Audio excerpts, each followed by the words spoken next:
আমার ভুলের জন্য আল্লাহ কি আমাকে ক্ষমা করবেন? তুমি কি জানো বান্দা যখন তওবা করে তখন আল্লাহ কতটা খুশি হন?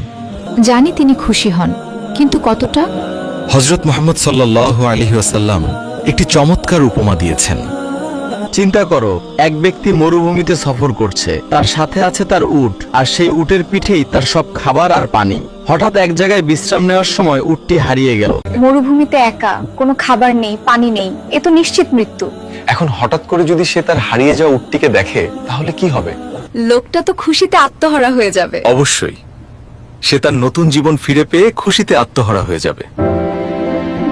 নবীজি বলেছেন, আল্লাহ তাআলা বান্দার তওবার কারণে সেই লোকটির চেয়েও অধিক খুশি হন যে লোকটি মরুভূমিতে তার উট হারিয়ে পড়ে তা পেয়ে যায়। সুবহানাল্লাহ, আমরা সামান্য মানুষ, আমাদের তওবায় মহান আল্লাহ এতটা আনন্দিত হন, ভাবতেই অবাক লাগছে। সূরা বাকারায় আছে, নিশ্চয়ই আল্লাহ তওবাকারীদের ভালোবাসেন এবং যারা পবিত্র থাকে তাদেরও ভালোবাসেন।